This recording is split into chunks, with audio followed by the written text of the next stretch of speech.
خاتم النبیین کا مطلب کیا ہے؟ احمدی کہتے ہیں، احمدی نہ لکھا کریں، قادیانی لکھا کریں، اس کا مطلب تم نے خود سے گھاڑ لیا. تو کسی حد تک درست وہ کہتے ہیں نا، آپ نے غلط طریقے سے ان کو ہینڈل کیا نا. اس کے لیے آپ میری ویڈیو دیکھیں، قادیانیوں کو دعوت اصلاح.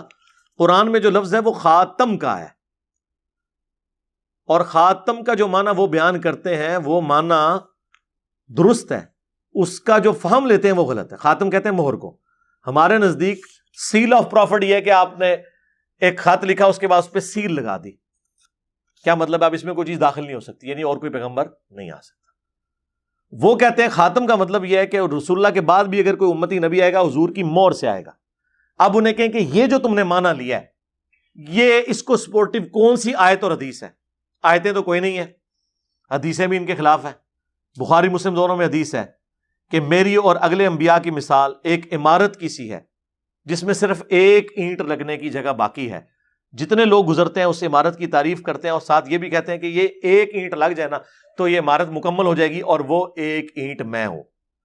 اور جب ایک اینٹ کی جگہ باقی ہے تو غلام احمد قادیانی دجال کس طرح دعوی نبوت کر سکتا ہے؟ جگہ ہی ایک اینٹ کی ہے. اور مجھے بتائیں، اگر وہ کہتا ہے کہ ہم امتی نبی کا دعویٰ کر رہے ہیں تو اس امت میں اگر کوئی شخص امتی نبی بننے کا حقدار تھا تو مولا علی تھے. بخاری مسلم دونوں میں حدیث ہے، غزوہ تبوک پہلا اور آخری موقع تھا کہ نبی الاسلام حضرت علی کو ساتھ لے کر نہیں گئے بلکہ مدینہ شریف میں چھوڑ دیا. تو حضرت علی رونا شروع ہو گئے تو نبی الاسلام نے ان کو تسلی دی اور فرمایا کیا تم اس بات پر راضی نہیں کہ تمہاری میرے ساتھ وہی نسبت ہے جو ہارون کی موسیٰ کے ساتھ، مگر میرے بعد کوئی نبی نہیں. تو اسی لیے پہ میں بولتا ہوں کہ اگر مولا علی نبی نہیں ہے، حالانکہ ان کی نسبت ہارون اور موسیٰ والی ہے، قرآن میں یہ جو دو نسبتیں آئی ہیں دونوں پیغمبر تھے. حضرت موسیٰ کے لیے سپورٹو پیغمبر کون تھے؟ ہارون علیہ السلام، ان دونوں پر اللہ کی سلامتی ہو. نبی علیہ السلام کے لیے سپورٹ کے طور پر مولا علی تھے اسی نسبت میں. تو پیغمبر بھی ہوتے اگر ختم نبوت نہ ہوئی ہوتی. اور حضور نے ساتھ کہہ دیا مگر میرے بعد کوئی نبی نہیں. تو سرکار اگر مولا علی نبی نہیں ہے نا، امتی نبی بھی نہیں ہے، تو غلام احمد قادیانی دجال تو شاہی کوئی نہیں. یہ جو مولا علی کی شان میں حدیث جو بخاری اور مسلم دونوں میں موجود ہے، اور امام بخاری امام مسلم نے حضرت علی کی شان میں پہلی حدیث ہی یہی لی ہے. مجھ سے اگر کوئی پوچھے نا کہ اس پلانٹ ارتھ پہ حضرت علی کی شان میں نمبر 1 حدیث کون سی ہے، تو یہی ہے کہ علی کی میرے ساتھ وہی نسبت ہے جو ہارون کی موسیٰ کے ساتھ، مگر میرے بعد کوئی نبی نہیں. وہ من کن تو مولا بعد والی چیز ہے، یہ اصل ہے. سب سے بڑی حدیث یہ والی ہے. علی سے محبت نہیں رکھے گا مگر مومن، علی سے بغض نہیں رکھے گا مگر منافق، یہ بھی بعد میں ہے. پہلے نمبر پہ اگر کوئی حدیث ہے نا تو یہی ہے کہ جس طرح ہارون اور موسیٰ تھے اس طرح میرے لیے مولا علی ہے مگر کوئی نبی نہیں. تو اگر مولا علی نبی نہیں ہے تو غلام القادیانی دجال کی تو حیثیت ہی کوئی نہیں ہے. آپ دیکھیں قرآن و سنت کے جو محکم دلائل ہیں وہ اتنے مضبوط ہیں، ان دلائل سے تمام گمراہ فرقوں کا رد ہو رہا ہوتا ہے. اس حدیث سے صرف ناسبیت کا رد نہیں ہو رہا، قادیانیت کا بھی رد ہو رہا ہے. اسی لیے آپ دیکھیں گے کہ ناسبی بھی منکرین حدیث ہوں گے اور قادیانی بھی منکرین حدیث ہوں گے. آپ یہ ساری حدیثیں ان کے اوپر پیش کریں نا، انکار کرنا شروع کر دیں گے. قرآن میں تو ان کے لیے ویسے ہی کوئی جڑ موجود نہیں ہے جو قرآن کا جس طریقے سے ہو، کیونکہ قرآن کا اسلوب بالکل واضح ہے کہ جب کبھی کوئی پیغمبر آتا ہے نا وہ بشارت دیتا ہے اپنے بعد آنے والے پیغمبر کے بارے میں. تو ان سے پوچھیں، قرآن میں تو ہمیشہ یہ ہے کہ اہل ایمان وہ ہیں جو کچھ ان کی طرف نازل ہوا وہ اس پر ایمان لاتے ہیں، اور جو ان سے پہلے نازل ہوا اس پر ایمان لاتے ہیں. بعد کا ذکر پورا قرآن خالی ہے اس سے. اور پھر وہ جو آیت ہے ما کان محمد ابا احد من رجالکم ولکن رسول اللہ وخاتم النبیین، یہ بالکل واضح ہے. محمد تم مردوں میں کسی کے باپ نہیں ہے بلکہ وہ تو خاتم النبیین ہے، اللہ کے پیغمبر ہیں، اللہ کے رسول ہیں. یہ دونوں باتوں کو اللہ نے کیوں جوڑا ہے؟ اس لیے کہ نبی علیہ السلام کی نسل میں کوئی اب آپ کی جو حقیقت بیگوٹن سن جو ہے نا آپ کا، وہ کوئی مرد کے لیول تک نہیں پہنچے گا، بچپن میں ہی فوت ہو جائے گا. کیونکہ یہ پھر تقاضا تھا کہ اگر ابراہیم کا بیٹا پیغمبر ہے نا تو نبی علیہ السلام کا اپنا بیٹا بھی پیغمبر بنتا. تو اللہ نے کیا فرمایا؟ محمد تم مردوں میں سے کسی کے باپ نہیں، ان کا کوئی بچہ بھی مرد نہیں بنے گا. کیوں؟ ولاکن رسول اللہ و خاتم النبیین، چونکہ وہ رسول اور خاتم النبیین ہے، اس کا تقاضا یہ ہے۔ اور یہ جو میں تشریح کر رہا ہوں نا، یہ بخاری میں موجود ہے۔ عبداللہ ابن ابی اوفا سے پوچھا گیا آپ نے رسول اللہ کے بیٹے ابراہیم کو دیکھا تھا؟ انہوں نے کہا ہاں میں نے دیکھا تھا، وہ حضرت ماریہ قبطیہ سے پیدا ہوئے، بچپن ہی میں فوت ہو گئے، اگر وہ زندہ رہتے تو پیغمبر ہوتے۔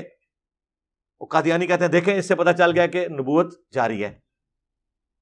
ہم کہتے ہیں آگے بھی پڑھو، آگے لکھا ہے عبداللہ ابن ابی اوفا کہتے ہیں چونکہ رسول اللہ آخری نبی ہیں اس وجہ سے وہ بچپن ہی میں فوت ہو گئے، یعنی حضور کے بچوں کا بچپن میں فوت ہو جانا اس بات کی دلیل ہے کہ حضور کے بعد اب کسی نے پیغمبر نہیں آنا، یہ بالکل واضح ہے۔ ورنہ اگر یہ کہتے ہیں یہ تو پیغمبر ہے امتی پیغمبر، تو امتی پیغمبر مولا علی کیوں نہیں؟ کتنی بڑی پھکی ہے۔ اگر امتی نبی بھی ماننا ہے تو پھر وہاں سے شروع کرو نا جہاں بڑے لوگ اویلیبل ہیں۔ بخاری میں ابو داؤد میں حدیث ہے، اے اللہ ابراہیم اپنے دو بیٹوں اسماعیل اور اسحاق کو ان کلمات کے ذریعے تیری پناہ میں دیتے تھے، اور میں اپنے دو بیٹوں حسن و حسین کو ان کلمات کے ذریعے تیری پناہ میں دیتا ہوں، اعیذکما بکلمات اللہ التامہ من کل شیطان وہامہ ومن کل عین لامہ۔ نبی علیہ السلام کیا فرما رہے ہیں؟ یہ حدیث بخاری میں بھی ہے، ابو داؤد میں بھی، کہ ابراہیم کے دو بیٹے اسماعیل اور اسحاق، اور میرے دو بیٹے کون؟ حسن اور حسین۔ کیا نسبت ہے؟ حسن و حسین اگر امتی نبی نہیں تو غلام احمد قادیانی دجال کہاں سے آ گیا؟ کتنی کمزور گراؤنڈ کے اوپر یہ قادیانی فرقہ کھڑا ہوا ہے۔ فرقہ میں اس پوائنٹ آف ویو سے کہہ رہا ہوں کہ یہ سنیوں سے نکلا ہے، اور اس سے بھی بڑھ کر ہمارے حنفی دیوبندی اور حنفی بریلوی بھائیوں میں سے نکلا ہوا ہے۔ ہاں، کیونکہ قادیانی بغیر رفع الیدین کے نماز پڑھتے ہیں۔ یہاں پہ کوئی بھی کتاب و سنت کے منہج پہ آئے نا تو اسے کہتا ہے تو ان قریب قادیانی ہو جائے گا۔ ہاں، جڑا بخاری مسلم رفع الیدین پڑھ کے رفع دین شروع کرے وہ قادیانی ہو جائے گا، تو جڑا شروع تو قادیانی والے طریقے سے نماز پڑھ رہا ہے وہ قادیانی نہیں ہوئے گا۔ جی قادیانیوں کے جائیں عبادت گاہ میں حنفیوں کی طرح نماز پڑھتے ہیں۔ We follow generally Imam Abu Hanifa's fatwa were very largely accepted by the Ummah, and unless we find reasons to disagree with him, we would generally follow the Fiqh Hanafiya. Investigate personally, directly. The overbearing principle should be that you follow Hazrat Imam Abu Hanifa. This is the entire attitude of Jamaat Ahmadiyya. یار یہ کتنی بڑی بات تھی، اہل حدیث پچھلے 100 سال میں یہ بات نہیں حنفیوں کو بتا سکے کہ وہ ہمیشہ اہل حدیث کی گالی کھاتے تھے کہ تو وہابی ہے نا ان قادیانی ہو جائیں گا۔ اہل حدیث اپنی عوام کو یہ نہیں بتا سکے کہ حنفیوں کی طرح نماز پڑھتے ہیں قادیانی۔ انہوں نے اگے دین دا کے کام کرنا سی۔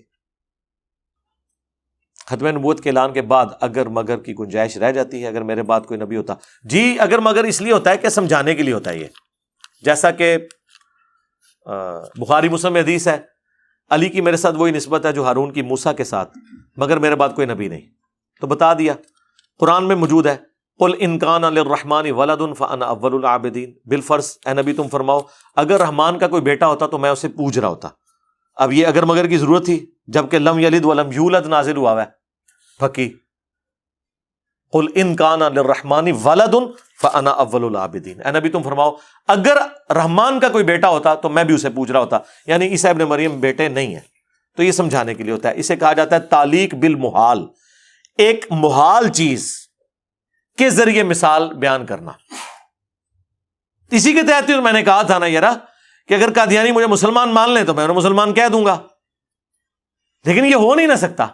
جیسا کہ قرآن میں آیا کہ رحمان کا کوئی بیٹا ہوتا تو میں اسے پوج رہا ہوتا، یہ ہو نہیں نہ سکتا۔